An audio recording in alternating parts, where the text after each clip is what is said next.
আসসালামু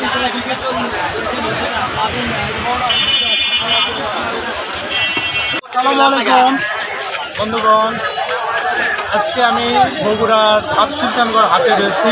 তো আপনাদেরকে আমি দেখাবো এই হাটে কত রকমের মাছ ওঠে, বিশেষ করে সামুদ্রিক জেলা মাছ, সমুদ্রের জেলা মাছ সেগুলোও আছে। এই হাটটি উত্তরবঙ্গের মধ্যে অন্যতম। তো আপনারা আমার সাথে থাকুন।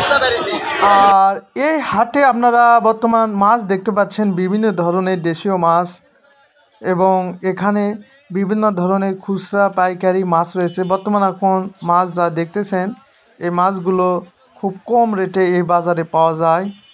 আপনার এদের এগুলা পাঙ্গাস, সিলভার, এদের মাছ মানুষ কিনা বেচা করতেছে খুব কম দামে। এগুলা সামুদ্রিক ইচ্ছা মাছ, যাকে চিংড়ি নামে পরিচিত।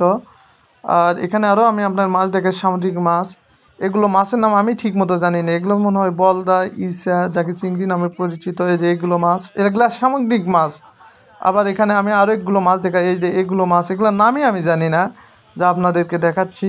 এগুলো মাছ দেখছেন, এগুলো ইসা মাছের মতন, মানে অনেক বড় বড়, দেখে মনটা ভরে গেল।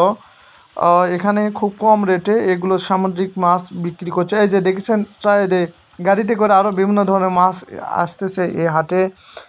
আপনারা আসতে চাইলে প্রথম আগে দুপসিসা উপজেলা আসবেন, সেখান থেকে 5 টাকা ভাড়া দিয়ে ধাপ সুলতানে আসতে হবে। এখানে এই যে দেখুন, সকল ক্লাসের মানুষ রয়েছে, ছেলে মেয়ে সবাই এই বাজারে আসতেছে মাছ কেনার জন্য। এই যে রুই মাছ, অনেক বড় মাছ, এগুলো খুব কম রেটে পাওয়া যাচ্ছে। এখানে আরও দেখাচ্ছি, এই যে দেখুন, এখানে মোটর সেট করা রয়েছে তাজা মাছ পাওয়ার জন্য। যদি তাজা মাছ কিনতে চান তাহলে ধাপের হাটের কোনো বিকল্প নেই, এই হাটে আসতে হবে। এই যে মাছ লাফাচ্ছে দেখছেন, অনেক ভোরবেলায় এই হাটটি লাগে, সারা দিন চলে। ইনশাল্লাহ আপনারা সবাই আসতে পারেন দুপসিসার ধাপের হাট।